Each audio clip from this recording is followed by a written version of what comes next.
You ever have one of those mornings where you open your front door still in your thermals, coffee barely warm in your hand, and you just know something bad is waiting on the other side?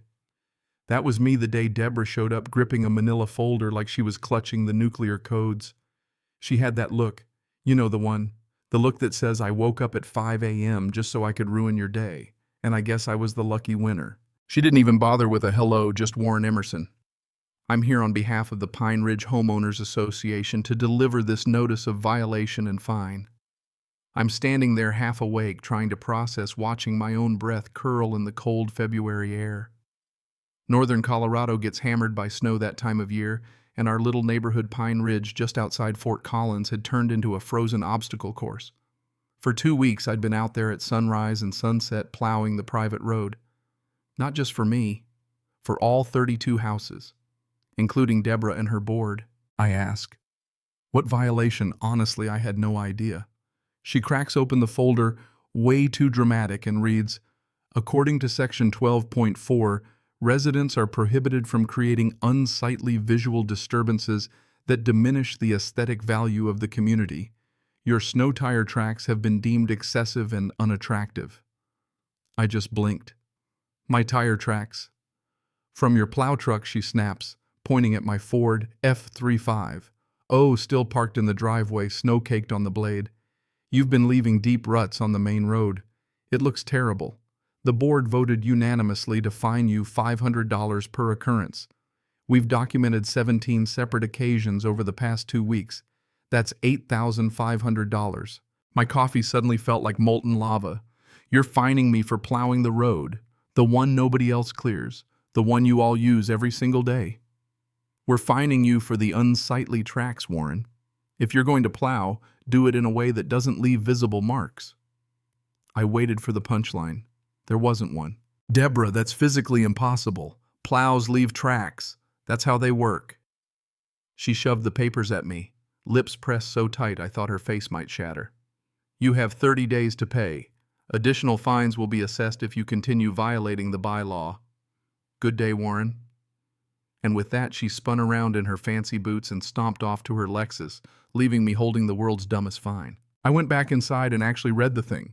17 photographs, all of my truck tracks, dates and timestamps. Somebody had been out there, probably in the dark, cataloging every single pass. My phone rang. It was Marcus, 3 houses down. Did you get a visit from the Wicked Witch, 8,500 for plowing the road? I said. You're kidding. I wish I was. I'd moved here 3 years ago after my divorce, just looking for some peace. I work remote software consulting so I could pick anywhere. Pine Ridge seemed perfect. For 2 years it was until Deborah got herself elected president. Suddenly every petty rule became gospel.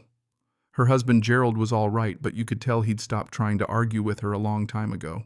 Marcus asked, what are you going to do? Honestly, I didn't know. But I sure wasn't paying $8,500 for being the only one keeping the road clear. I pulled up the HOA bylaws. Yeah, section 12.4 existed, but it was vague, clearly meant for junk cars or, I don't know, painting your house lime green. Applying it to snow tracks was just harassment. And nowhere did it say who had to clear the road. In fact, snow removal was the HOA's job, only they'd never actually organized it. I just started plowing because I had the truck from my old ranch and it needed doing. So I called my lawyer, Janet. She read through everything and told me, you can fight it, but you'll have to go through their appeals process first. And if Deborah runs the board, good luck. What if I just stop plowing? She paused. You're not obligated. Just document everything. If they retaliate, we'll be ready. That afternoon, I sent a polite but blunt email to the entire HOA board, received the fine, disagree, will appeal, and effective immediately. I'm done plowing the private road. Copied every neighbor. Within minutes, emails poured in. Most folks were supportive. A few offered to chip in for the fine. Others were angry at the board. Deborah replied just to me, your refusal will be noted. Additional actions will be discussed at our emergency meeting tonight. That night, as another storm rolled in, I watched the snow pile up. Linda, 4 houses down, called just to say she was sorry I was going through this. We'll manage, she said. Someone had to stand up to her. Sorry, it's you. Later, Tom Wheeler offered to help figure out a solution. Amy Richardson, mom of 3, said she understood. Around 9, my doorbell rang. It was Gerald, Deborah's husband, looking like he'd rather be anywhere else. Warren. I just wanted to say I think this is crazy, I told her. But you know how she gets. I do, I said. The board voted to fine you $200 a day if you don't plow. I laughed, but it wasn't funny. Why do you stay with her? I blurted. He just shrugged. 30 years of marriage, you don't walk away even when you probably should. By morning, 14 inches had fallen. My phone was blowing up. The board demanded I plow, neighbors begged for help. Some understood, some were frustrated. I answered, the neighbors ignored the board. By noon, the whole place was gridlocked, only trucks or 4-wheel drives made it out. Deborah called 17 times. I let it ring. She and Susan, her sidekick, showed up at my door. You need to plow this road right now.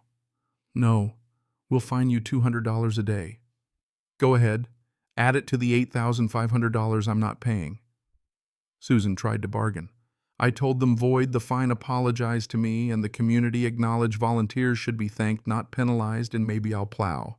Deborah turned red. We'll take legal action. My lawyer will love that. Enjoy your walk home. That week, chaos. More snow. The board hired a professional service and billed everyone $500. Now everyone was mad.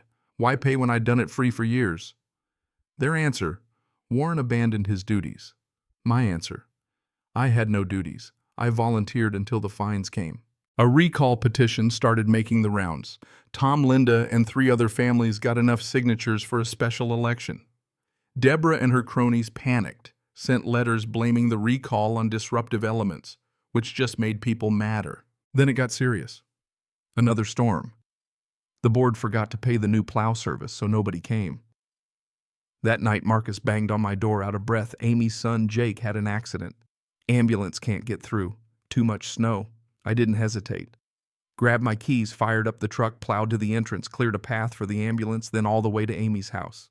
Jake was loaded up and Amy mouthed thank you through her tears. That night I plowed the whole neighborhood. When I finished, folks were waiting for me, clapping, waving, some crying. Deborah. She was nowhere. The next morning the story spread how HOA drama almost kept an ambulance from a hurt kid. The mood shifted. Susan quit the board and apologized publicly. The news picked up the story. HOA fines volunteer snowplow, nearly blocks ambulance. It went viral. The board's insurance company called, terrified about liability. They told the board, drop the fines, apologize, set a real snow removal policy, or lose coverage. The recall passed in a landslide. Deborah, Susan, Robert, all gone. New board, new attitude. First order of business void. My fines, apologize, set a real snow contract with fair pay this time. I agreed. $3,000 for the winter, far less than what they'd wasted on outsiders. But the story didn't end. A detective stopped by. Turns out the new board found $40,000 missing from the reserve fund. Deborah and Robert were skimming, faking contracts, pocketing fines. Susan, who'd helped with enforcement but not money, was cleared. Deborah and Robert got indicted. I watched her sit in court, not looking at anyone, as the judge laid out every shady thing she'd done. 6 years in prison. Robert got 3. Gerald filed for divorce. The money, most of it, was eventually clawed back. And you know what? After all that, Pine Ridge became what it should have been, a real community. Folks started waving again. We had parties, cleaned up the park, put in a community garden. The board ran things. Fairly budgets were clear, rules made sense. They even put up a plaque at the entrance. A community thrives when neighbors help neighbors. Not about me, but, everyone got the message. Years passed. Seasons changed. I kept plowing in winter under contract with real gratitude from folks. Eventually, when I got older and decided it was time for warmer weather, I sold the place to a young family. On my way out, the neighbors threw a little party. Linda gave me a photo album full of memories, storms, parties, laughter. She hugged me and said, "You were important to this place. Don't forget that. Don't." As I drove away, last look in the mirror, kids biking, folks walking, dogs, snow plowed and roads clear. I realized sometimes the smallest stands lead to the biggest changes. Saying no to something unfair, refusing to back down. That's all it took to save a neighborhood. So if you're listening and you ever find yourself being bullied for doing the right thing or punished for trying to help, don't fold. Stand your ground. Document everything. Rally your neighbors. You never know how far your voice might carry. Let me ask you, where do you draw the line between rules that help and power that hurts? Have you ever had to take a stand in your own neighborhood? Tell me your story if you got one. I'll tell you this much, sometimes just refusing to plow the road is all it takes to finally clear a path for everyone.